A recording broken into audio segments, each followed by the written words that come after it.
Olá, está começando o Pauta Aberta desta terça-feira, 24 de agosto. Eu sou Fabrício Binder e te trago a partir de agora as informações do Departamento de Jornalismo da TV Evangelizar.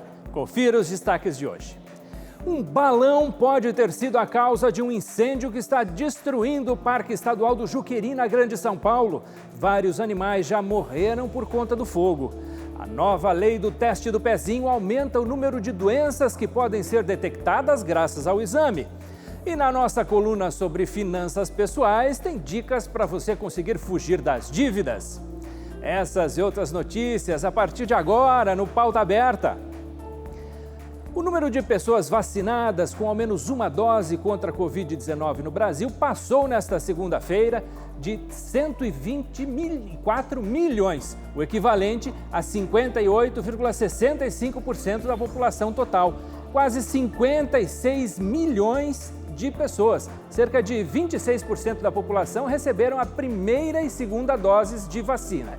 Em termos proporcionais, São Paulo continua como o estado que mais vacinou até aqui. 71,66% dos habitantes receberam ao menos a primeira dose. O Mato Grosso do Sul continua com maior proporção dos completamente imunizados, com 41,06% da população tendo recebido as duas doses ou uma vacina de aplicação única. E tem novidades sobre o pedágio do estado do Paraná. O repórter Murilo Cardoso está em Cascavel, no oeste do estado, e traz as informações para a gente. O pedágio do Paraná continua como um dos principais destaques do estado e deve continuar assim até início de 2022. Após a Assembleia Legislativa aprovar em segundo turno a cessão de rodovias estaduais do Paraná para o governo federal, o documento foi enviado ao estado e sancionado pelo governador Ratinho Júnior. A Lei 20.668 autoriza o Poder Executivo do estado do Paraná a repassar à União, pelo prazo de até 30 anos, a administração de rodovias e exploração de trechos de rodovias ou obras rodoviárias estaduais. Na LEP, a aprovação aconteceu após a Comissão de Constituição e Justiça rejeitar 40 emendas. Entre as emendas apresentadas pelos parlamentares, tinham como proposta a proibição de criação de novas praças de pedágio e a contenção do chamado degrau tarifário, que pode aumentar as tarifas em cerca de 40% após os primeiros anos da concessão. No novo modelo, de acordo com o governo do estado, mais de 3.300 quilômetros de rodovias que serão administradas por concessionárias, quase 1.200 quilômetros são de estradas estaduais, divididos entre 26 PRs. A intenção do governo estadual é que os lotes irão a leilão até março de 2022. As atuais concessões vencem em novembro deste ano. E o governo do Paraná garantiu também que no período em que os trechos ficarem sem concessão até que conclua o processo, é o estado quem irá realizar os atendimentos dos acidentes. De Cascavel, Murilo Cardoso. Soltar balão é crime. E um balão pode ter provocado um incêndio que já consumiu mais da metade do Parque Estadual do Juqueri, na Grande São Paulo. A área destruída pelas chamas é maior que 1.000 campos de futebol. O fogo, que começou na manhã de domingo, já consumiu mais da metade da vegetação do Parque Estadual do Juqueri, que tem quase 2.000 hectares. Mais de 100 homens, entre brigadistas, bombeiros, defesa civil e voluntários, foram mobilizados e uma parte da equipe continua no combate às chamas. Nos lugares mais críticos, helicópteros atuam desde ontem. O relevo e o vento forte dificultam os trabalhos. Um desespero para quem está na linha de frente. O que mais dói, daqui a gente ouve o grito dos bichinhos lá embaixo, lá, ó. Pedindo socorro. E a gente não consegue ajudar. A gente não pode entrar lá para salvar o bicho, senão a gente morre queimado. O parque está a 40 quilômetros da cidade de São Paulo e é o último remanescente de cerrado da região metropolitana. O fogo, que ainda não foi controlado por lá, também reflete aqui na capital paulista. De acordo com o Centro de Gerenciamento de Emergências da Prefeitura, uma chuva de fuligem invadiu casas e agrava ainda mais a poluição, que já está alta com a baixa da umidade do ar. Eu vim aqui no quintal que o pessoal estava comentando de muita fuligem aqui na Zona Norte. Olha como está meu quintal aqui nesse cantinho. Olha só que é fuligem no meu quintal. Está lotado. Pelo amor de Deus, gente. Vamos parar de tacar fogo. Vamos preservar o meio ambiente. A polícia investiga se a queda de um balão causou o incêndio. 7 homens foram presos e liberados após pagar fiança de R$3.000. Olha o que o criminoso aí do baloeiro conseguiu fazer mais uma vez com a riqueza que a gente tem no nosso município. Isso aqui é o 6º ou 7º foco que a gente tenta conter para não se espalhar e o prejuízo ser maior. O Brasil tem quase 40 mil quilômetros de rios navegáveis. A necessidade de investimento em hidrovias foi tema de um debate no Senado. A soja, um dos nossos principais produtos de exportação, percorre um longo trajeto antes de chegar ao litoral. Estradas em péssimas condições elevam o preço do transporte rodoviário. Uma alternativa viável e bem mais barata seria integrar rodovias com hidrovias. O embarque de grãos em Porto Velho é um exemplo prático do imenso potencial desperdiçado. O Rio Madeira é navegável por mais de 1.000 quilômetros, por onde transita parte da produção do Centro-Oeste. O investimento em hidrovias pode aumentar a eficiência e a competitividade no transporte de bens e produtos no interior do país. Este é o tema da vez no ciclo de debates da Comissão de Desenvolvimento Regional. Nosso potencial estimado de navegação fluvial alcança 40 mil quilômetros. Entre as diferentes modalidades de transporte, o hidroviário é o que apresenta o menor percentual de participação na economia brasileira. Essa triste realidade contrasta com as expressivas vantagens oferecidas pelo modal. O transporte fluvial é capaz de deslocar enormes volumes de mercadoria, percorrer longas distâncias com baixo custo operacional e o seu impacto ambiental é significativamente menor do que os demais. Para o representante do Ministério da Infraestrutura, o transporte fluvial não vem recebendo o necessário apoio financeiro quando da elaboração da lei orçamentária. Apesar de existir realmente muita solicitação por parte da sociedade, no final das contas, no momento que importa, que é o momento da disputa, vamos dizer assim, orçamentária, né? Todo o incentivo que nossos representantes políticos têm é de continuar investindo no rodoviário. Que no final das contas, a grande pressão que o setor político recebe é pelo asfaltamento de uma rodovia X, pela construção de um viaduto Y e assim por diante. A tão desejada e necessária integração multimodal ainda é uma realidade a ser construída no país. Trata-se de um enorme desafio para a sociedade e para o Estado brasileiro. Mas, como todo desafio deve ser enfrentado, deve ser feito isso de forma urgente. O assunto agora é solidariedade. Kits com parabólicas e televisores começam a ser distribuídos na área missionária de Manaus, no Amazonas. 50 televisores e antenas parabólicas começaram a ser distribuídas aqui na área missionária Nossa Senhora de Aparecida, localizada no distrito do Cacau-Pireira, em Iranduba, município do Amazonas. Os kits foram adquiridos graças à 6ª etapa da campanha de Jesus de Santas Chagas, realizada em 2020. Maior estado brasileiro, o Amazonas é cercado pelos longos rios e pela majestosa floresta amazônica. Devido às suas características, muitas comunidades vivem isoladas, distantes dos maiores municípios e da capital, Manaus. Todos os kits são compostos por televisores de 32 polegadas, uma antena parabólica e um adaptador para sinal digital. Além da doação, as comunidades contempladas também receberão a instalação dos equipamentos. Para Raimundo Nunes, coordenador do Núcleo 5 da comunidade São José, localizada no Lago do Limão, quilômetro 37 da rodovia AM070, Essa doação ajudará muito no centro social do local, visto que terão à disposição inúmeros canais que podem ser utilizados para o evangelismo de mais pessoas. Esse é um projeto que vai nos ajudar muito, porque é um projeto que vai fazer com que nós tenhamos no nosso centro social uma televisão que, na realidade, com antena parabólica, nós vamos ter vários canais à disposição, inclusive canais que a gente vai poder trabalhar com as crianças, com os adultos, com os catequistas, com toda a comunidade no geral. E isso vai ser muito importante para a nossa comunidade. Acreditamos que é um projeto que ele vem justamente para nos ajudar muito, principalmente as pessoas do interior como nós somos.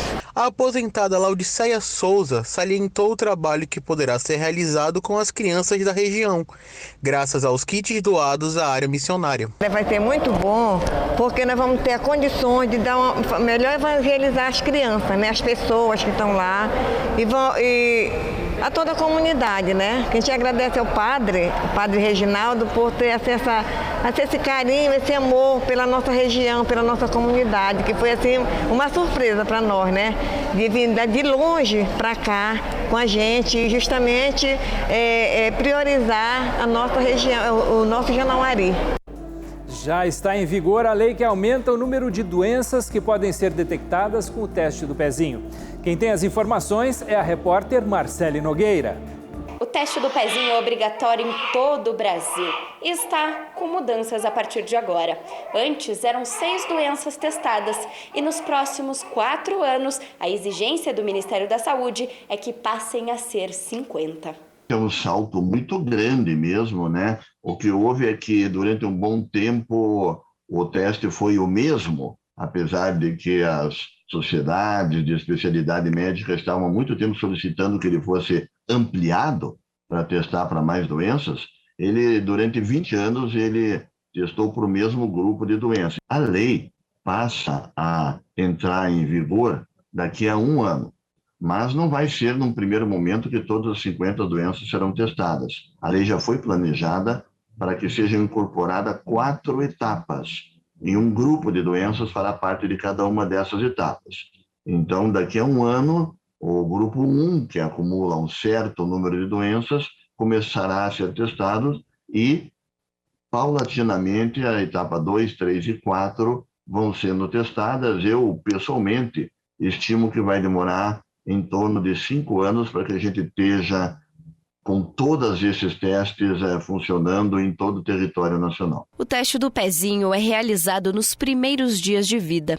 Dados do Ministério da Saúde mostram que, por ano, são testados mais de 2 milhões de recém-nascidos. É um teste de triagem para algumas doenças. Ele deve ser realizado a partir de 48 horas de vida. É feito a retirada de uma pequena gotinha de sangue do pezinho do bebê e colocado em um papel de filtro para ser analisado e detectado, então, doenças. Muitas doenças detectadas no teste do pezinho são raras, mas muitas são tratáveis. O diagnóstico vai mudar totalmente a vida e a história dessa criança. Esse chorinho é de partir o coração, né? Mas o pai precisou ficar firme porque é um chorinho pro bem, né? Com certeza. É o bem para ele, que vai detectar várias doenças que podem ocorrer, né? Então, eles doem um pouquinho, mas só que é pro bem dele e de todos que fazem esse teste aí, com certeza. Chegou a hora da nossa coluna sobre finanças e hoje o consultor Pedro Salanek vai dar orientações sobre como superar os seus problemas financeiros. Acompanhe. Olá você que está sempre me acompanhando aí pelo programa Pauta Aberta. Vamos novamente trazer mais algumas dicas aí a respeito de finanças pessoais. No nosso último encontro eu já trazia alguns pontos relacionados aí à questão do rendimento. Então, finanças não é só a gente falar dos gastos, mas pensar também em como gerar os nossos rendimentos. E nesse período de pandemia, a gente sente assim, de uma forma geral, as pessoas tiveram redução das suas fontes de renda, enfim, dos seus ganhos. Eu até trago dados aqui de uma pesquisa, fiz algumas anotações aqui. Então, baseado no iDados, que é uma pesquisa nacional de domicílios, das famílias da classe média, 80% das famílias tiveram impacto aí na geração da renda. E desses 80, vejam bem aqui, ó, 50% perderam entre 10% e 50% da renda, ou seja, perderam quase a metade. 20% perderam entre 50% e 80% da renda. E 10%, até para fechar a conta aqui, né? 10% perderam entre 80% e 100% da renda, ou seja, perderam praticamente toda a renda. E é importante destacar que nem sempre esse grupo ele se enquadra no auxílio emergencial. E aí passa a existir um impacto aí considerável, né, na incapacidade aí de estar gerando o resultado. E aí, obviamente, quando eu não tenho a geração da renda, o que eu faço? Né? Eu preciso buscar alternativas. Então, aqui novamente eu quero enfatizar como é importante encontrar uma forma, né, de trazer renda se aquela forma que você estava acostumado, enfim, tua geração normal não está possibilitando. Então imagine aí como que a sua casa pode gerar renda, como que o seu carro pode gerar renda, né? Então tem algo que você pode produzir e revender em casa, né? Algo que você vai estar entregando, ou você pode estar utilizando aí o computador da tua casa para fazer algum trabalho digital, né? Porque os trabalhos digitais, de certa forma, surgiram como uma oportunidade. Eu mencionava aí do carro, né? As atividades logísticas também surgiram como uma oportunidade. Então pense, né, de que forma você pode colocar esse teu patrimônio para estar gerando renda, né? Nem que seja apenas para esse período de maior dificuldade. Um outro ponto que eu quero destacar também, que é importante, olhe para oportunidades de grandes mercados. Então, obviamente, grandes mercados, a concorrência é maior, só que são mercados que sempre estão se movimentando. A gente pode citar aí, por exemplo, o mercado de vestuário, o mercado de alimentação. Então, que alternativas você tem para atender esse mercado? Então, busque ser criativo, procure inovar, né, identificar alternativas para que você possa, né, de certa forma, gerar a tua renda ou, pelo menos, complementar a tua renda nesse período de pandemia. Um forte abraço e até o nosso próximo encontro. Durante a pandemia da Covid-19, cresceu o número de denúncias de abuso sexual contra crianças e adolescentes. Especialistas chamam a atenção para que pais e educadores fiquem atentos aos sinais na mudança de comportamento da criança em casos de abusos. Dos 6 aos 11 anos de idade, a Mônica foi vítima de abuso sexual. Foram anos de muita angústia, ainda mais porque o seu agressor era alguém da família. Um problema que ainda vai demorar a ser superado. Mas ela transformou a sua dor em luta. Escreveu um livro educativo para crianças entenderem o problema que é o assédio sexual infantil. Tom, Elis e Chico ilustram bem como tudo pode acontecer. Em momento algum, dos 6 aos 12 anos, teve acesso a uma ferramenta educativa lúdica e leve que pudesse me fazer entender, né? Que aquilo não era carinho, que aquilo não era brincadeira, e sim uma violência. Foi daí que surgiu o livro. Então, Tom, Elis e Chico surge como uma ferramenta lúdica e educativa para fazer com que as crianças consigam desenvolver suas próprias ferramentas de proteção. Após o período mais crítico da pandemia, os órgãos de defesa da criança viram aumentar o número de denúncias de abuso sexual infantil. Ainda não se consegue mapear a fundo as causas desse crescimento, mas ao que tudo indica, com o maior tempo das famílias dentro de casa por conta do isolamento social, muitos problemas se revelaram. A Defensoria Pública do Estado tem um núcleo que atua na assistência de crianças e adolescentes. O intuito é criar uma rede de apoio. A Defensoria tem sim como dar esse suporte, tanto um suporte psicossocial como um suporte de responsabilização civil através de uma indenização por danos morais e acompanhamento, orientação, encaminhamentos para rede de proteção. Agora em 2021, entre os meses de janeiro e maio, o Ministério da Mulher, da Família e dos Direitos Humanos registrou 7.000 denúncias envolvendo abuso sexual infantil. Esses dados preocupam bastante, ainda mais porque em 70% dos casos há relatos de que o abusador é um familiar ou um amigo próximo da família. Já de acordo com o mapa da violência, esse número é ainda pior. O documento registra que 95% dos casos de abuso sexual infantil são cometidos por pessoas do grupo familiar. E são muitos os sinais que uma criança dá. São sutis, mas podem sim ser identificados. Falta de apetite, baixo rendimento escolar, timidez excessiva, fadiga, agressividade são sinais importantes a se observar, já que nem sempre os relatos vêm por meio de palavras. São sinais muito presentes, muito evidentes. Outra coisa importante são sobressaltos. Assim, com estímulo pequeno, a criança toma um susto. Também é um sinal para que a gente fique alerta. Um sinal ou outro não quer dizer e significa que a criança esteja em situação de abuso, mas são sinais diversos que nós temos que, sim, ficar em atenção. O ambiente escolar é muito importante no diagnóstico desses casos. Muitas vezes a escola é o ambiente em que a criança mais se sente confortável para falar do assunto.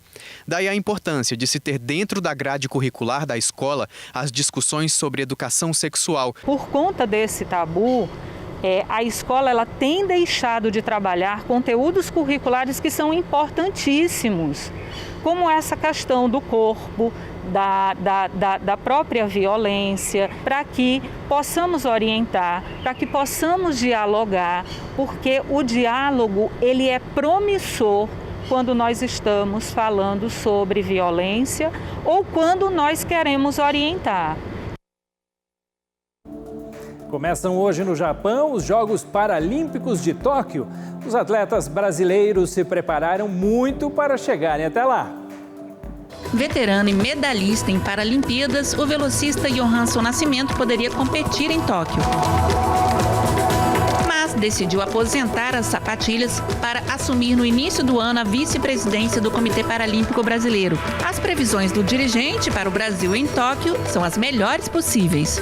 Não falo nem só em quantidade, nem só em números, mas sim na qualidade dessa delegação. Se vocês quiserem saber exatamente como será, tem que acompanhar os jogos, mas eu adianto para vocês que será um show de medalhas.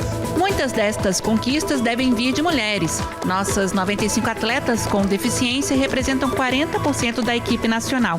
Mariana D'Andrea é a primeira do ranking da categoria até 73 quilos no halterofilismo e tem chances de medalha. Mostrar, para as pessoas que o esporte não é somente para homens, que nós mulheres temos esse poder também de fazer o que a gente quer. De olho nos jogos, nossos paratletas treinaram em piscinas de quintal e pistas de corrida de grama para manter a forma física durante o isolamento provocado pela pandemia. Entre as modalidades, o atletismo deve ser o campeão em número de medalhas. No último Mundial de Atletismo, foram 39 pódios. O Brasil só ficou atrás da China. Os Jogos de Tóquio vão ficar marcados para o Brasil pela participação de grandes atletas, como Petrúcio Ferreira, que tem orgulho de ser nordestino e é o velocista mais rápido do mundo. A mesa-tenista Jennifer Parinos, que lutou até o fim pela vaga paralímpica. O judoca Antônio Tenório, que deu um impom na Covid-19 e vai disputar sua 7ª Paralimpíada. O nadador Daniel Dias, que se despede das competições no Japão. E os novos atletas da natação, modalidade do Brasil com maior número de jovens até 23 anos. Entre eles, o campeão mundial dos 50 metros para cego, Wendel Bellarmino. Pauta Aberta dessa terça-feira está terminando. Nós temos um novo encontro marcado amanhã, logo depois do Vida em Foco. Até lá!